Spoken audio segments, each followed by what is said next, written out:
Good morning student. Class 12th में हमारा chapter चल रहा है सदिश बीजगणित, चैप्टर नंबर 10 सदिशों का एक घातीय संचय। एक घातीय संचय का मतलब होता है इंग्लिश में लीनियर कॉम्बिनेशन। अब लीनियर कॉम्बिनेशन किस किस चीज का बनेगा? यदि आर वेक्टर एन सदिश a1 a2 a3 an है तो एक घातीय संचय कहलाता है।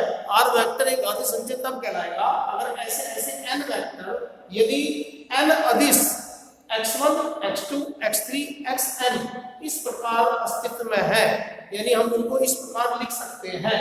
इस प्रकार लिख सकते हैं, पहले एक अदिश फिर सदिश प्लस एक अदिश एक सदिश, तो x1 a1 x2 a2 plus x3 a3 plus and so on xn an। तो ये कॉम्बिनेशन बनता है लीनियर कॉम्बिनेशन। इसको बोलता है एक घातीय संचय के रूप में लिखना।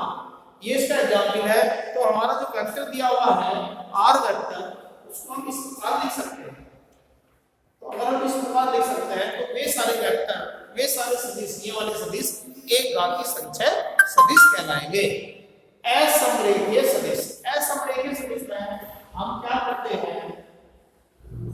Non collinear vector, non collinear vector जो एक लाइन में ना हो, तो उसमें यदि प्रमेय दे रखी ए और बी दो शून्येतर असमरेखीय सदिश हैं और x और y दो अदिश हैं, और उनको हम इस प्रकार लिख सकते हैं। इसको भी एक घातीय संचय बोल रहे हैं, यानी कि linear combination x a vector plus y b vector is equal to 0 vector. लेकिन इसमें कंडीशन है x इज इक्वल टू 0 और y इज इक्वल टू 0 आपका अलग अलग होना चाहिए। अगर ये अलग अलग 0 आते हैं, ये अदिश इसमें रखने के बाद इनकी वैल्यू 0 आती है, तो वे असमरेखीय सदिश कहलाएंगे। इसके बाद 2 डायमेंशन वेक्टर की बात चल रही r की, जिसमें x एक्सिस y एक्सिस हो, xi प्लस के yj, ये r वेक्टर को हम वियोजन करके लिख सकते हैं। x घटक अलग और y घटक अलग। x एक्सिस की तरफ जो घटक है वेक्टर का वो xi है, y एक्सिस की तरफ yj। तो r का मापांक निकालना हो तो r मैग्नीट्यूड लिखते हैं, मॉडुलस में लिखते हैं i के गुणांक का स्क्वायर j के गुणांक का स्क्वायर, ये क्या है?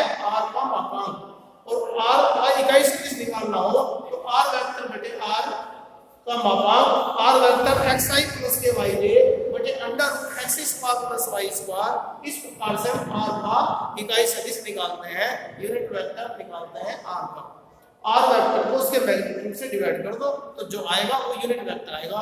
इससे अगले टॉपिक आप गूगल को डिस्कस किए जाएंगे आपके साथ में। आप इनको रीड करिए, पिछली एक्सरसाइज को पूरा करिए। Thank you.